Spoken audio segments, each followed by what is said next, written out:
Bueno, parece que estamos transmitiendo en vivo. Espero que me puedan escuchar. Eh, Háganme saber si se escucha bien. Los saludo a todos los que están del otro lado de esta pantalla, en la web allá, cada uno en su lugar. Este, Esto es muy raro, realmente es muy raro. Pero son las modalidades que nos tenemos que acostumbrar y gracias a esta tecnología podemos estar en contacto, en comunicación. Ahí aparecen letritas y demás, que pareciera que me saludan y que se escucha bien, ¿no? Sí, se escucha perfecto. Dicen, bueno, eso es una buena cosa, de tener la tecnología dominada para este evento, cosa que realmente me preocupaba. Acá quiero agradecer a Ricardo Unamuno del periódico El Cisne, este espacio para poder comunicarme y también a Tomás Unamuno, que está aquí auxiliándome con la cosa técnica, que es lo que mayor preocupación me causa. Bueno, hay muchas preocupaciones en tiempos de pandemia, ¿no es cierto? Todas las tenemos.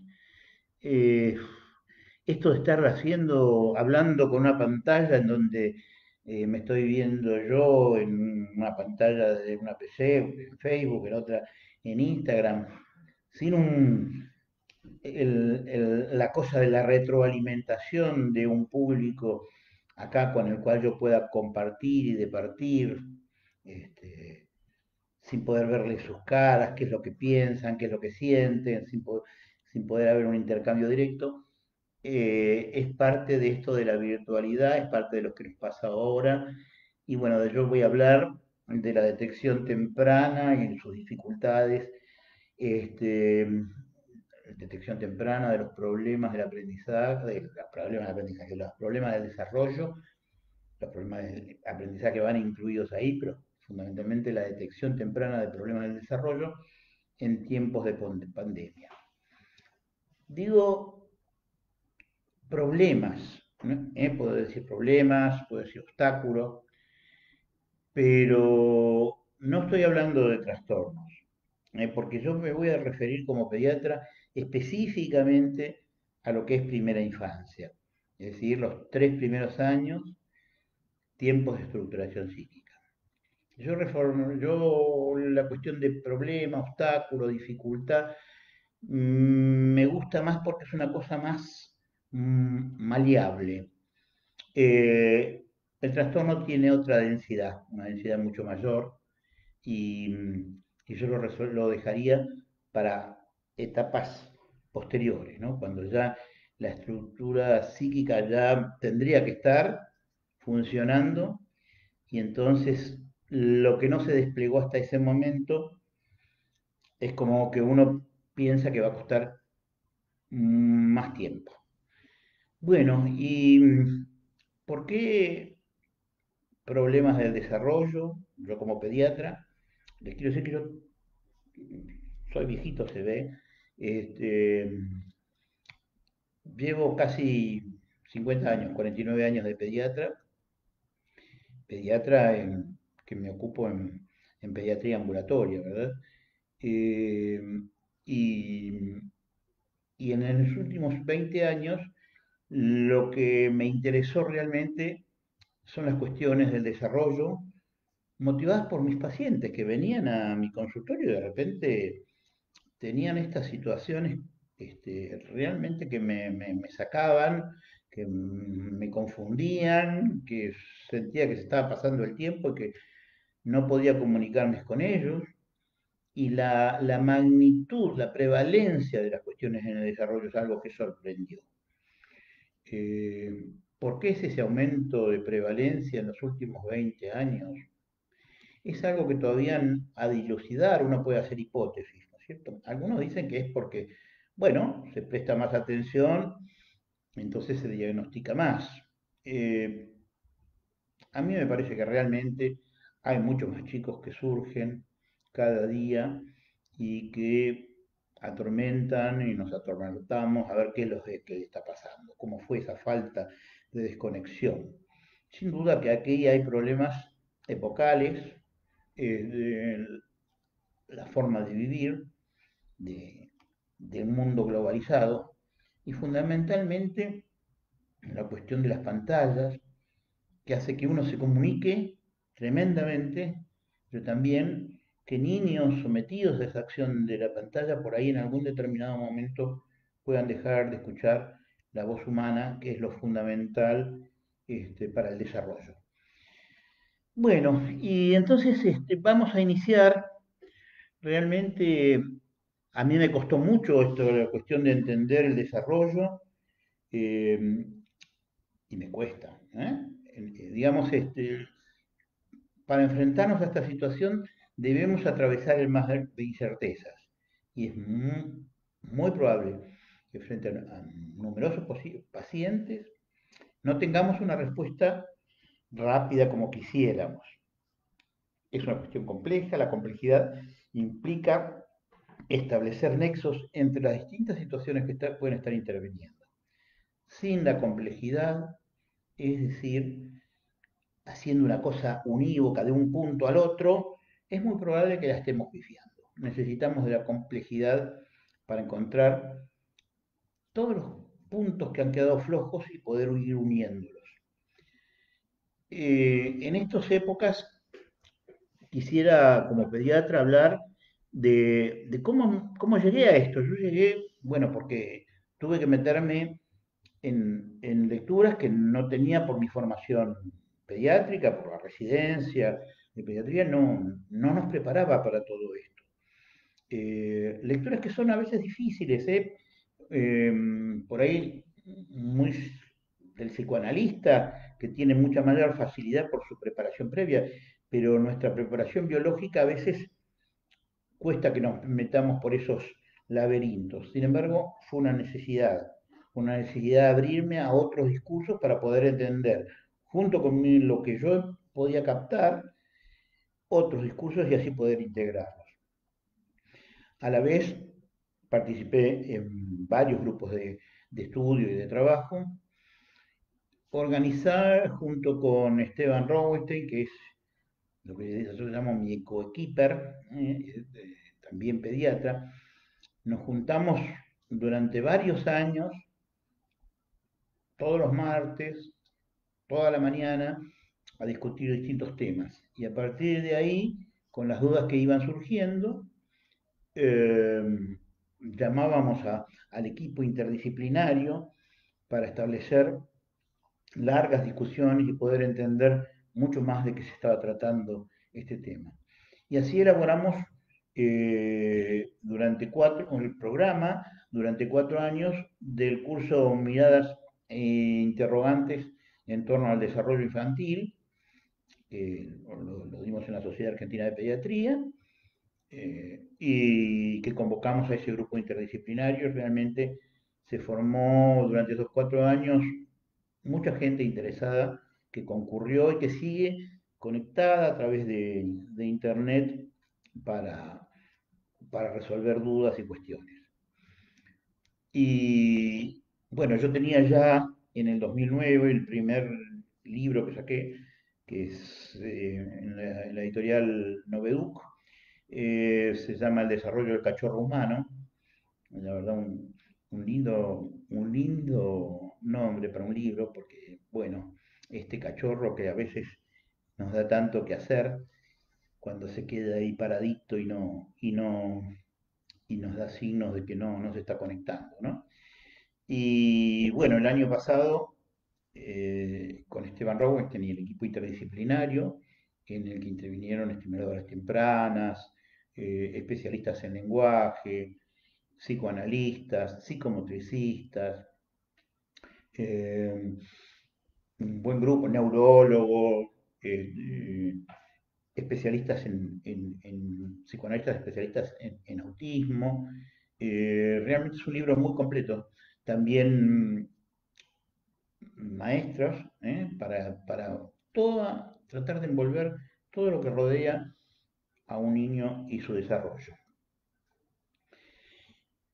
Para poder entender bueno, nosotros como dentro de la función del pediatra, que es la que yo sostengo, eh, eh, tenemos una gran facilidad, que es estar desde el momento uno, o menos uno, porque también tenemos consultas prenatales.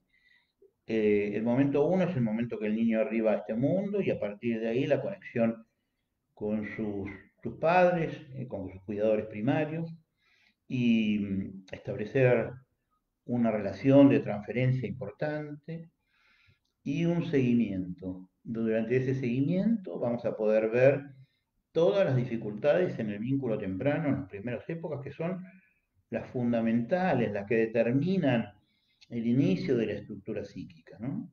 Si no podemos superar esos principios en donde la función está fallida y donde hay dificultades en la conexión, en donde hay una dificultad en el entre el recién nacido, sus necesidades urgentes y su cuidador primario. Y ahí estamos nosotros para poder allanar ese terreno y que cada momento vayan haciendo acopio de nuevas posibilidades. Durante todo ese tiempo y durante toda la primera infancia nosotros estamos conociendo al detalle la familia, lo que le pasa, los temores y generando a través de nuestra empatía un vínculo que es muy especial. Por eso estamos bien situados para ver el desarrollo, para poder jugar con los chicos y el juego del pediatra en el consultorio, con los chiches, tirándonos al piso, es fundamental para establecer esa relación. Y bueno, yo estoy pensando, si estoy hablando en tiempos de pandemia, también estoy pensando cómo voy a hacer cuando esto disminuya con los chiches que se desparraman en el consultorio, limpiar cada uno de los chiches. Bueno, eso va a ser un desafío, ¿no es cierto? Pero los chiches no van a poder faltar. ¿Qué mejor que pediatra, entonces, para visualizar el desarrollo? Pero todos, para poder ver ese desarrollo, tenemos que entender qué se trata, cómo es el desarrollo normal desde el día uno. Y bueno, entonces pensemos en ese bebé antes de nacer, adentro de la panza, tranquilito, todo calentito, con el agua, con el líquido, con los ruidos menguados, sintiendo el latido de mamá, la voz atenuada, la temperatura uniforme, la glucemia uniforme. Bueno, dotado de sensores para ver que esa continuidad en esa posición intraútero que cada vez es más estrecha, que lo aprieta más. Y bueno, tiene que venir el momento del nacimiento, que pasamos todos, aunque no lo recordemos, pero es un momento trascendental. Y al respecto he leído bastante, porque a mí me parece que ese momento es un momento en donde el pasar de feto a bebé, el, todo lo que implica la posibilidad de la sensación, me imagino, de aniquilamiento al cambiarle los parámetros, tanto respiratorios como de circulación fetal, la temperatura, los ruidos, el tacto en la piel, el cambio de la temperatura, las luces. Bueno, supongamos que el parto ha sido dificultoso o que previamente había algunas dificultades en la placenta, que es un chico desnutrido fetal o una infección intrauterina que haya producido algún impacto en su equipamiento biológico. La salida podría ser traumática también por las condiciones del parto. Y en eso hay algún autor que, Otto Rank, por ejemplo, a principios de siglo, que era discípulo de Freud. Freud especuló con esta posibilidad del trauma de nacimiento y pulsó a Otto Rank a investigarla. Él este, produjo un escrito que, bueno, fue bastante discutido en esa reunión de los miércoles que tenían Freud. Y bueno, Freud finalmente con alguno de esos discípulos no coincidió con Otto Rank se terminó alejando. Pero bueno, la idea por eso no sé si el trauma de nacimiento hay muchos psicoanalistas que no lo avalan. Sin embargo, es bueno poder retomar y pensar en ese momento. Trauma que por ahí ni siquiera un parto asistido en condiciones de humanizado, digamos, puede menguar. Sin embargo, Winnicott, después en su escrito Pediatría y Psicoanálisis, vuelve a insistir con este tema y en donde él ya no habla de trauma de nacimiento, que puede ocasionar en algún niño, obviamente, sino habla más bien de experiencia de nacimiento. Sea cual fuere la terminología que emprendamos, pensamos que en ese bebé, si fue un parto normal, con condiciones previas normales, bueno, al nacer va a necesitar de toda la asistencia y el sostén de su madre y sus cuidadores primarios para poder, va a recibir el pecho inmediatamente, va a sentir el placer a través de múltiples canales del gusto, del tacto, del olor, de ver saciada su hambre, y ahí va a ir escribiendo huellas anémicas de satisfacción, que son las que se van a contraponer con esa idea de la posibilidad de disolución, de aniquilamiento. Construir un aparato psíquico depende de ese periodo, de que huellas psíquicas, huellas también sinápticas, vayan logrando estabilizar ese aparato.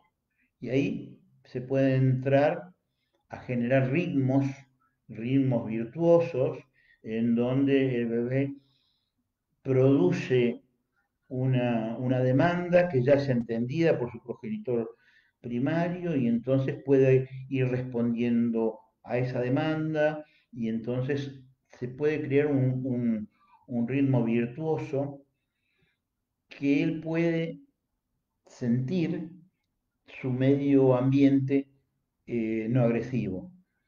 Y en ese sentido también pensaba en una descripción de Esther Vick que decía que cuando un recién nacido llegaba al mundo, eh, parecía como un astronauta que no, que había perdido su conexión con su nave nodriza.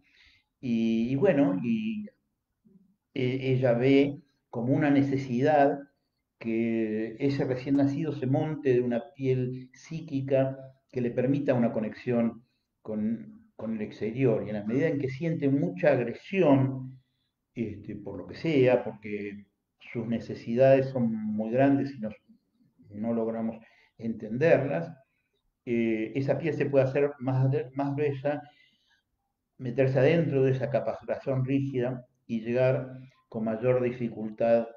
La necesidad de llegar a ese bebé a través de esa capacitación rígida es más, cuesta más. Entonces uno va viendo las dificultades que se puede ver en el entre. Un bebé que es producto de una situación traumática previo al nacimiento, que ya sea por esta cuestión de una placenta insuficiente, un desnutrido fetal, que pueden hacer y estar requiriendo con señales muy intensas, con un llanto muy agudo permanentemente, que cuesta encontrarle el equilibrio. O también puede ser un bebé que al revés, puede ser un bebé muy deprimido, como se puede ver en los primeros días, y esto también causa por parte de la mamá una alerta importante porque no lo puede despertar, no lo puede amamantar. Cualquiera de esas dos situaciones son complejas. Sumémosle a que por ahí la mamá está pasando una situación complicada, puede haber una depresión puberperal y demás. Esos son momentos en que se tiene que generar un vínculo sabiendo las dificultades que hay. Y para eso está el pediatra tratando de intervenir en esas dificultades. Las señales del bebé que emite una mamá las puede ir decodificando en la medida que empieza a experimentar, que empieza a sentir, que empieza a dejarse llevar por su intuición. Está bien, en todas las nurseries Hay, hay NERS experimentadas que van a ayudar a esa mamá a colocarlo al pecho, que le van a dar algunas indicaciones. Pero hay que tener mucho cuidado en esos primeros tiempos, los que actúan en fortalecer esa diada bebé-mamá, en no arrasar. Una mamá debe poder desplegar su intuición y nosotros debemos darle la tranquilidad, empoderarlas para que pueda ir criando. No, no hay que someterse a un discurso rígido, dele ahora o no le dé, dele chupete o no le dé. Aparte las modas pediátricas son tremendas y cambian. Una verdad de hoy ya es una barbaridad del día de mañana. Eh, Así que hay que tener mucho cuidado cómo nos acercamos a esa mamá, cómo está parada esa mamá en ese vínculo, cómo lo sostienen la familia ampliada, qué actitud tiene el papá para pasar ese tiempo. Y bueno, se producen huellas anémicas, se produce un contacto con el exterior, con el medio ambiente. El bebé, por su maduración, empieza a fijar la mirada, empieza a poder centrarse en el rostro de la mamá, ve la sonrisa de la mamá y responde alrededor de los 2 meses. Por supuesto, no, no estamos hablando de tiempos cronológicos rígidos, ¿no es cierto? Puede ser antes, puede ser un poco después, con sonrisa social. Al responder con sonrisa social posiblemente estén involucradas las neuronas en espejo, que son neuronas que pueden captar el rostro del otro y entender su estado emocional, su gestualidad, pasado por el sentir, no por el pensar. Esos son los fundamentales de las neuronas en espejo, que a veces están, cuando fallan, ya han estipulado que pueden generar complicaciones en que pueda un niño entender lo que le está rodeando y esto ser una causa de sus problemas. Hablemos un poco de la neurobiología. En el momento de nacer el niño tiene en su corteza cerebral más neuronas de las que necesita. Esas neuronas eran las que estaban utilizándose intraútero con sensores propioceptivos, visceroceptivos, ya no se necesitan. Deben ser eliminadas porque generan interferencias y todas las neuronas están ahí conectadas. El bebé necesita conectarse con el exterior, ya no necesita seguir estando conectando con su madre nave nodriza. Esas neuronas se eliminan por un mecanismo de la apoptosis, es decir, la muerte celular. Y se van formando nuevas conexiones, lo que es la sinaptogénesis, que pueden lograrse nuevos circuitos para generar nuevas posibilidades, solo si se pueden podar los circuitos anteriores. ¿Qué circuitos? Los circuitos que están ligados a los reflejos arcaicos. Son reflejos de defensa, que son reflejos medulares, que paulatinamente se van apaciguando en la medida que el bebé va estabilizándose. Por ejemplo, el reflejo de Moro, que es un reflejo tremendo, que el bebé se desasosiega y produce, abre sus brazos y se arquea muchas veces y genera llanto, se desencadena ante situaciones en que el bebé se desestabiliza, por ejemplo, un movimiento brusco. En la medida que el sostén va actuando, ese reflejo de Moro ya no se utiliza. Y la neurobiología hace que cuando un circuito no se utilice, ese circuito, ¡pum!, va a la poda. Al no tener el reflejo de Moro, el bebé afloja su tono. También hay otros reflejos que tienen que desaparecer. Por ejemplo, el tónico cervical asimétrico, donde el bebé mira el brazo que extiende. Si extiende el otro brazo, pasa. Cuando se desaparece el reflejo tónico cervical asimétrico, el bebé puede llevar sus manos a su línea media, puede sentir su boca, sentir placer. ¿eh? Eh, También desaparece el reflejo de precisión palmar, que es un reflejo que el niño se agarra a lo que sea, digamos, ¿no? Y normalmente está con las manitos cerradas. Al desaparecer ese reflejo y al liberar su tono, el bebé puede abrir sus manos. Al abrir sus manos puede tomar objetos. Al tomar objetos lo puede llevar a la boca. Lo puede pasar de una mano a la otra. Lo puede tirar. Al tirarlo puede ver explorar el ambiente. Es decir, que los procesos neurobiológicos que se van dando contribuyen a que la maduración vaya haciendo camino. Y entonces logramos el desarrollo tomando nuevas funciones. Un tronco que puede sostenerse, puede girar hacia todos lados, puede ver en otra dirección, puede establecer el ambiente, puede mirar su cuerpo, puede ir observándolo y hacer una idea de lo que es su cuerpo, puede separarse de el cuerpo de su cuidador primaria. Esto es muy importante, poder establecer esa separación. Esa separación eh, va a permitir, bueno, en un principio, obviamente que esa separación le produce cierta extrañeza y llanto, ¿eh? Un niño, después de los 6, 7 meses, cuando uno desaparece de la vista, cuando la mamá desaparece, llora intensamente, y la mamá intuitivamente le tiene que hacer saber la presencia. Acá estoy, bebé, no llores, con solo la voz puede calmarlo. O si llora muy intensamente va a necesitar la mamá hacerse presente. Es bueno que la mamá pueda ausentarse y no estar siempre ahí presente. La presencia-ausencia es necesaria. Y el bebé puede empezar a entender esa presencia-ausencia. Paulatinamente esos lapsos pueden ser muchísimo más largos, eh, y por ahí el bebé va a poder empezar a jugar, ¿eh? Al está no está, lo que llamamos al fordá, la posibilidad de, de aparición, de desaparición y aparición, lo que describió Freud con el juego con el nietito que tiraba el carretel fuera de la cuna y luego lo recogía con el hilito, entonces decía, ¡oh, no! Con una sensación de alegría, ¿no? La posibilidad de recuperarlo, la posibilidad de que a pesar de que no lo ve, está, la posibilidad de concretar esa separación y recuperarla. Ese es el primer juego que el bebé puede hacer, lo hace por sí mismo, es un juego simbólico que da aparición luego a otros juegos simbólicos. Eh, la posibilidad de separarse de la mamá permite que haya otro que le hable. Y ahí empieza un baño de lenguaje que es fundamental.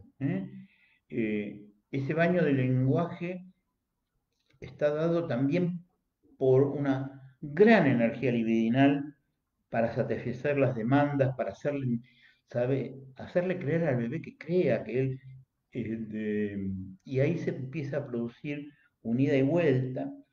El bebé empieza a balbucear con sonidos de la lengua propios, no de otro idioma lejano, sino el mamá, el babá, sonidos propios que uno los entiende y que la madre le puede ir respondiendo, hasta que cerca del año aparecen las primeras palabras con algún sentido, o si no es cerca del año, son un poco después, puede señalar pidiendo qué es lo que quiere, haciéndose entender, ahí hay una relación muy importante que se va estableciendo hasta que aparecen más palabras, un vocabulario muy rico para poder decir lo que quiere.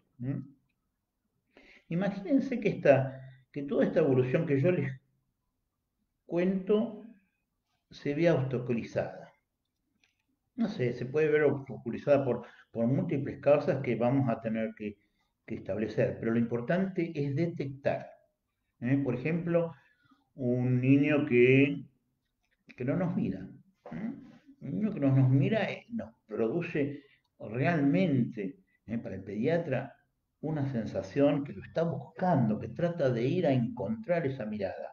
Esa mirada tiene que ser del uno al uno, Hay muchos niños que no nos pueden mirar, que nos traspasan, que nos anulan. ¿M?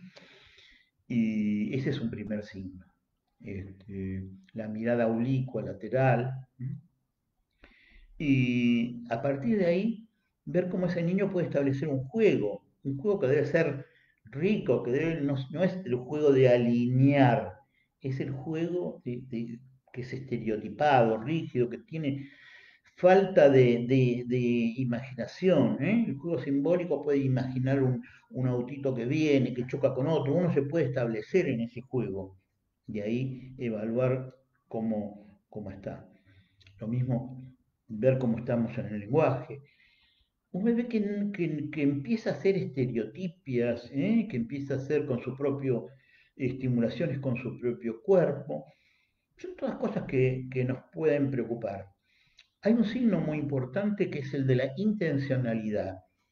Cuando estamos cerca del bebé, acercarle nuestra cara para que él nos pueda tocar con intencionalidad. Ese es un signo muy, muy precoz. De manera que estamos hablando del primer año de vida. ¿M? En el primer año de vida todo está por hacerse. La estructura se está armando. Si hay algo que nos preocupa, podemos intervenir en esa etapa temprana. Si se nos escapa, porque es un bebé que está muy apagadito,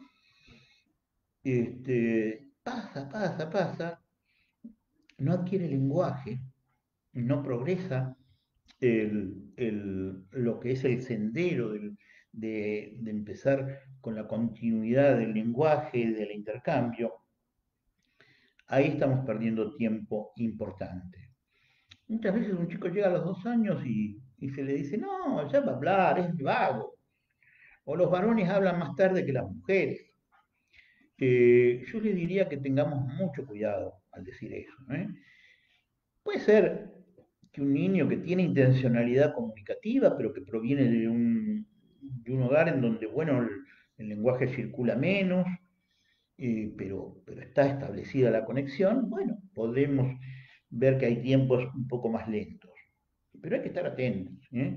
El chico que está por fuera del lenguaje, absolutamente por fuera, y que no solamente tiene signos que, que está fuera del lenguaje, sino que está fuera de la comunicación, que hace berrinches extraordinarios.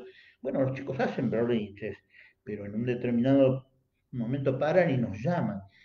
En este caso de los niños que no se están comunicando y que tienen alguna detección, estos chicos funden el tono muscular contra el piso, parece como que se desarman.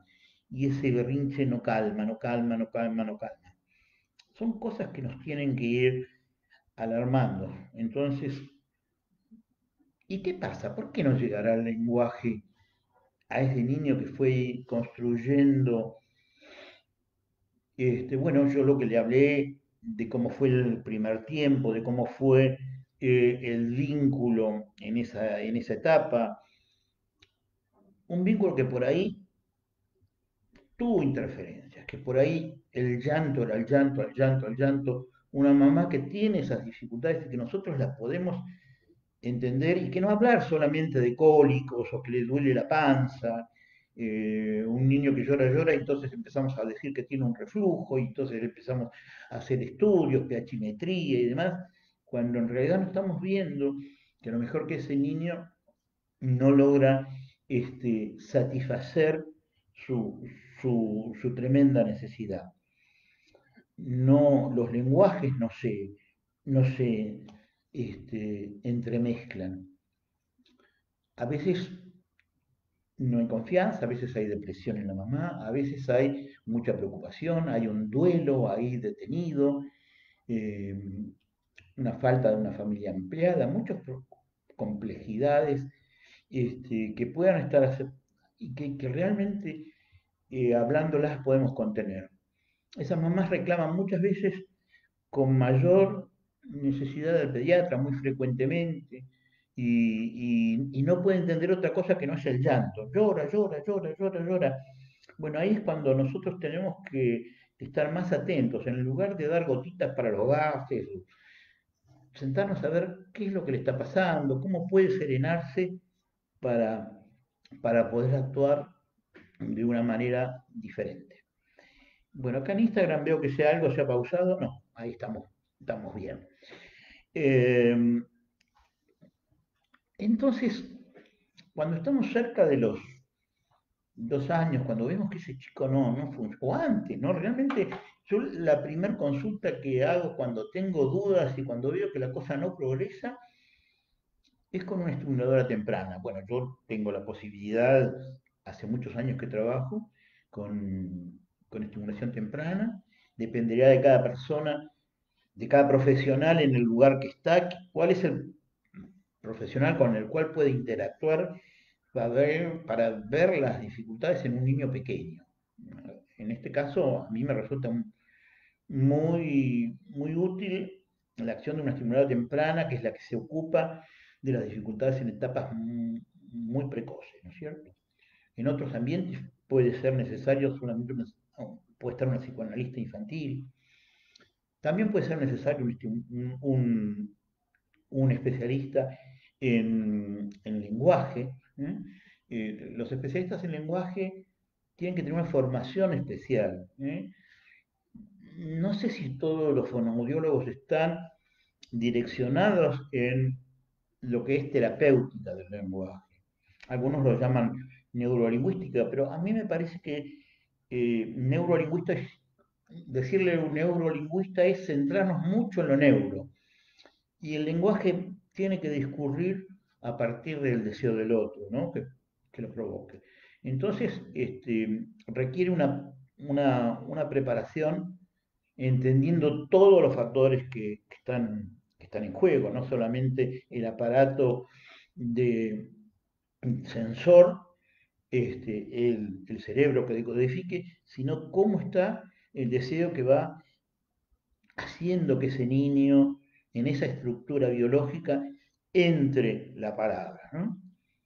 Finalmente, ¿qué es el desarrollo? El desarrollo es la combinación entre biología, la pura biología con los genes, y el medio con el deseo para generar allí la posibilidad de que esa estructura entre en el cuerpo biológico, ¿no? Lo que vulgarmente decimos que el alma entró en el cuerpo. Eh, Hay niños que tienen un equipamiento biológico que ha venido con algún hándicap. Muchas veces lo detectamos ya en el recién nacido, en el que ha tenido una infección intrauterina, o que podemos ver un síndrome genético.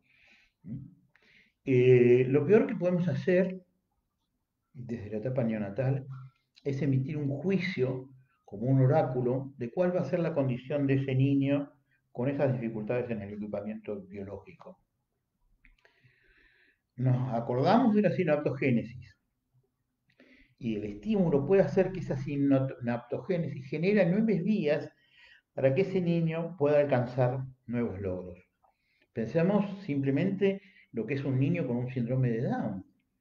Eh, un niño con un síndrome de Down sabemos que tiene un equipamiento que tiene alguna dificultad, pero la posibilidad de un estímulo adecuado a través de la estimulación temprana, del lenguaje y demás, va a hacer que el niño adquiera posibilidades que no tienen techo.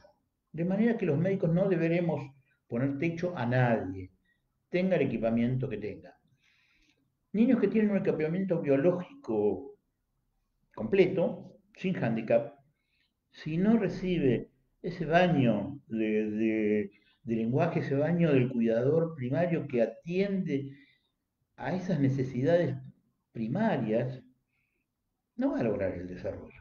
Si un niño es dejado ahí, ¿qué pasa hoy con las tecnologías que nos han impactado tanto en los últimos 10 años? El YouTube que está permanentemente ahí corriendo y un niño que lo colocan que queda atrapado por una imagen plana, eh, con movimiento, luces, sonidos, con una lengua que no es la lengua humana, que es una lengua metálica. Y ese niño queda totalmente tomado por ese dibujito que pasa y pasa, y que puede llegar a estar horas, y el niño ahí no demanda porque está tomado. Entonces, es muy natural que hoy día los papás, cuando un bebé llora, ¡tuc!, le ponen el celular para tranquilizarlo y el niño inmediatamente deja de llorar.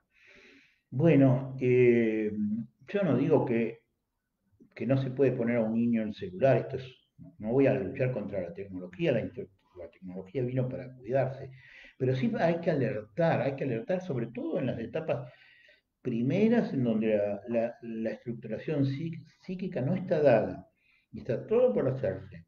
Nosotros no podemos hacer que ese celular suplante lo que nosotros tenemos que dar, para humanizar a ese cachorro. Una imagen plana no es lo mismo que una imagen tridimensional que nos puede agarrar, que nos pueda tocar. Tengamos mucho cuidado.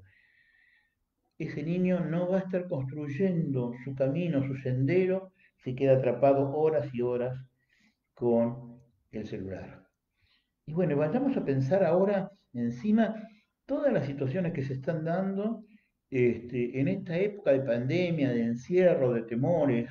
Todos estamos sujetos a esta situación que no esperábamos ni la podíamos pensar. Salir con tantas precauciones a la calle, con nuestro bozal, nuestra tapaboca. Pero es así, ¿no? Este virus está realmente y es absolutamente contagioso, de manera que todos tenemos que cuidarnos.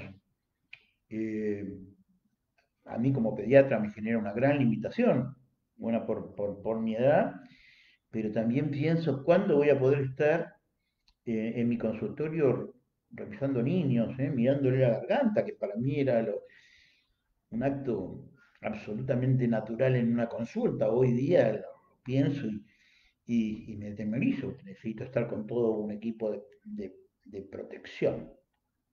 Pero bueno, seguramente esto ya va a pasar, pero de cualquier manera, tras tanto, los pediatras estamos haciendo consultas virtuales.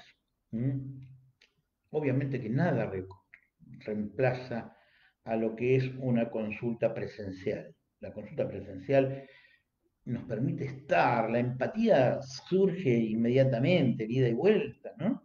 Acá yo a ustedes no los estoy viendo y esa necesidad de estar ahí presentes es lo que hace que una consulta presencial sea irreemplazable. Pero bueno, eh, con nuestros pacientes con los cuales ya estaba establecido el lazo, cotidianamente, bueno, tiene sus ventajas. Obviamente, prendemos el aparatito y si la tecnología no nos falla, que bueno, a veces nos falla, pero hoy estamos sujetos y atemorizados si vamos a poder conectarnos con esa sala de Zoom, si nos viene el link y demás.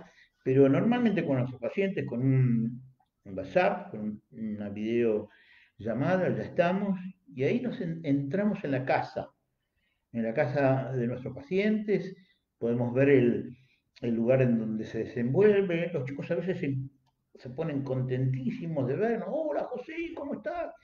Y me traen sus chiches y me muestran su pieza y, y realmente ahí es una posibilidad nueva. Yo que hace muchos años no hago domicilios, de repente entrar en la casa, ver que el niño está confortable, con su ambiente natural, es una mirada más que nos da, ¿no? Son elementos más. Entonces tiene sus pros y sus contras. Y el hecho de que ya nos conocemos previamente permite retomar, aunque sea virtual, esa relación. El tema es cuando no nos conocemos y nos consultan. Ahí yo creo que es muy necesario conocerse previamente para poder seguir. El conocernos previamente a mí me permite ver un niño cómo está, cómo va tomando pautas, qué está haciendo, cómo intercambia, cómo es su juego. Eh, el otro día, sin embargo, les quiero contar, tuve una consulta de una mamá que me preguntaba, porque estaba alarmada, que su niñito de 18 meses no caminaba. Bueno, yo tomé la consulta porque nos presentamos a través de la pantalla, estaba el papá, y me mostraron al nene que realmente Gateaba a una velocidad supersónica, pero de una manera, no era un gateo, era una forma de desplazarse como él había encontrado, que era con la cola y moviendo los pies, haciendo saltitos, pero bueno, lo hacía rápidamente, no, por eso no necesitaba caminar, no tenía ningún interés en caminar. Se paraba en una mesita y tenía todos sus chiches. Y entonces, bueno, me generaron muchas dudas. No es que uno tiene, no es una angina que uno le ve la garganta y ya sabe que tiene una angina. Esto es una situación de no conocer a la familia. Empecé a hacer una historia clínica, traté de ver, historizar, puse mi escuchatorio en marcha. Yo nunca hago un interrogatorio, sino trato de intercambiar y escuchar. Y bueno, fueron apareciendo algunas determinadas cosas al mismo tiempo que yo veía a ese nene en donde no era solamente lo motriz, era que él no tenía muchas ganas de intercambiar.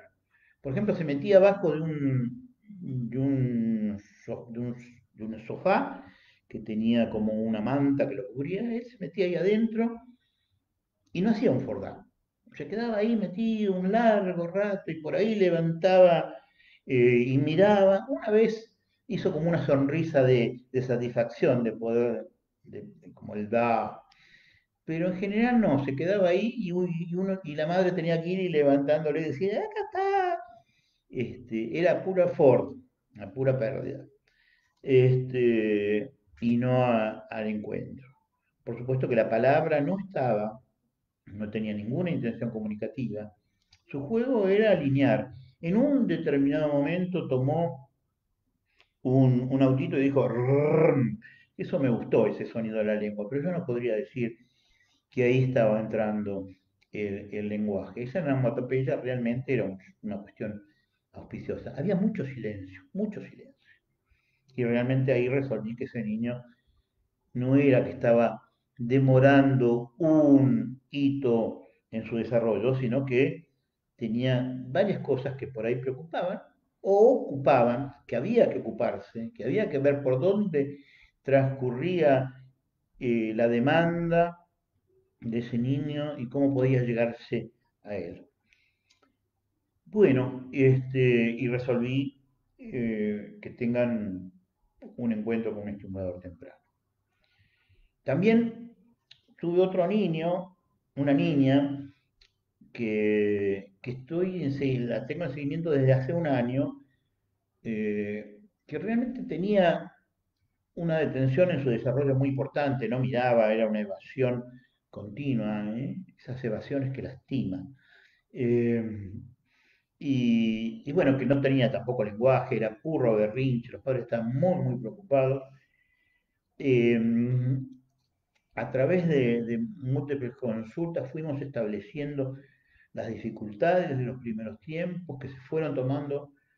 Ojo, ver las dificultades de los primeros tiempos no implica una cuestión de culpabilidad, ¿eh? Tengan mucho cuidado con eso. A veces dicen que los pediatras culpamos a los padres. Y no, no, no, no, para nada.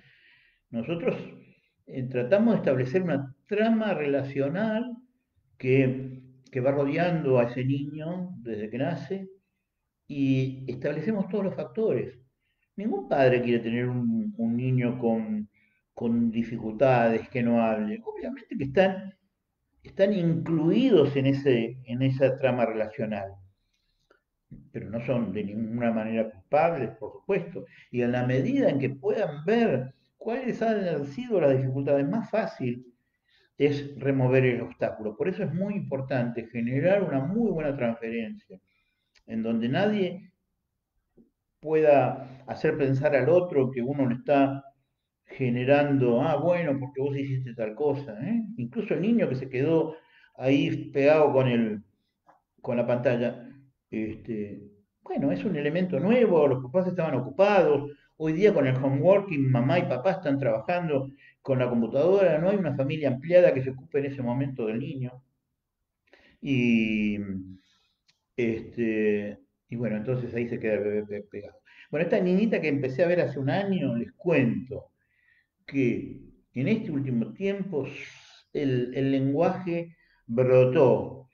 Los papás están admirados y felices y demás. Y ahí lo que hubo es que pudieron hacer nido, ¿m? Hacer mucho nido.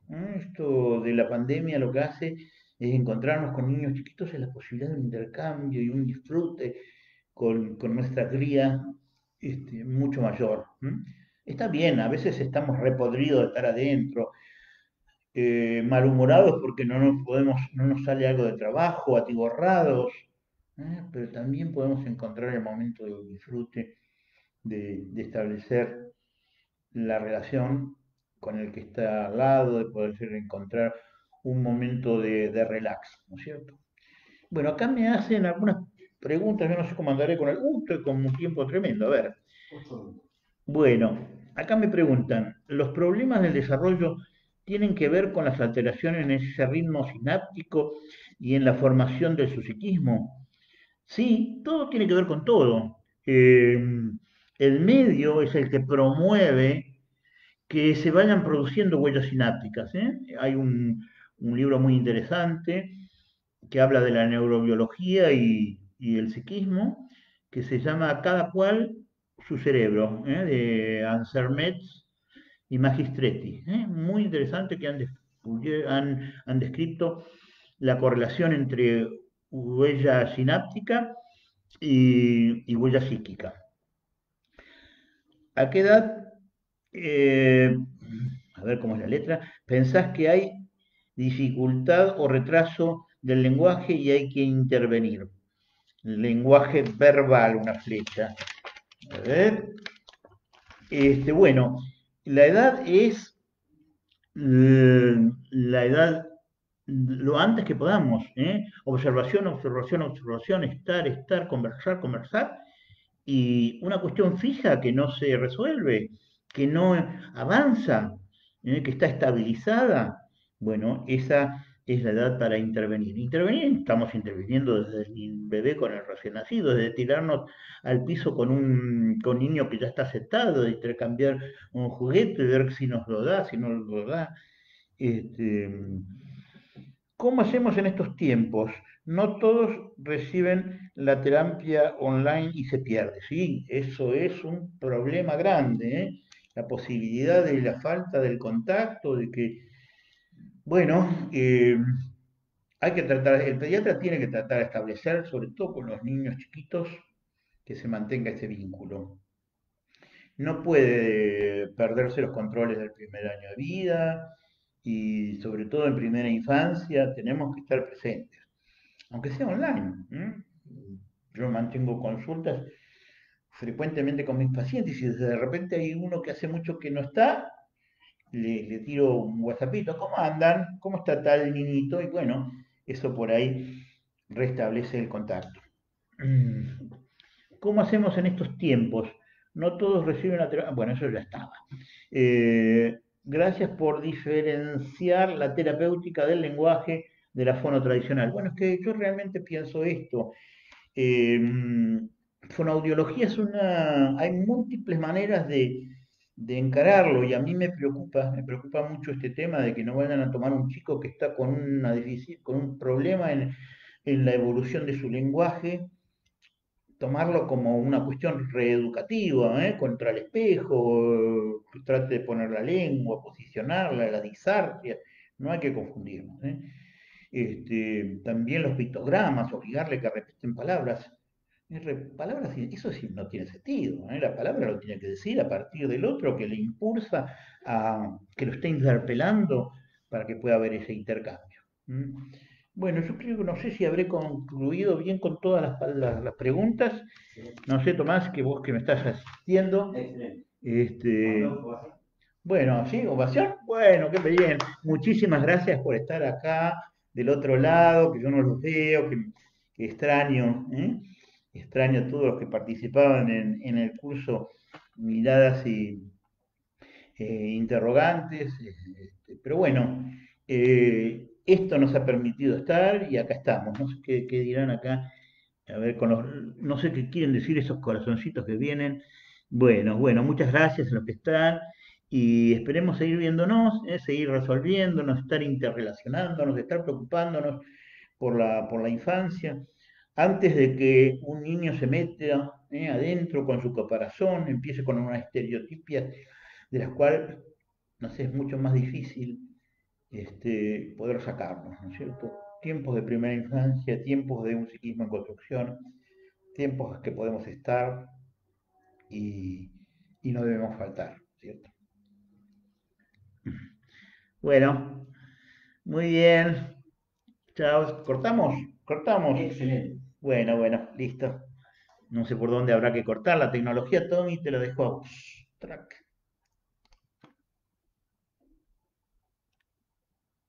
Estamos perfectos. Bueno, ¿anduvo bien la cosa? Tiempo bien, ¿no? Excelente. Excelente. Bueno, ¿y cuánta gente hubo?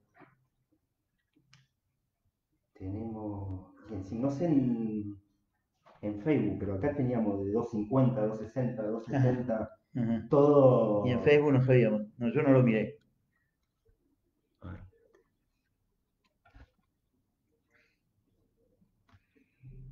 Y esto queda colgado en Facebook y en Instagram, ¿no es cierto? Así. Ah, perfecto.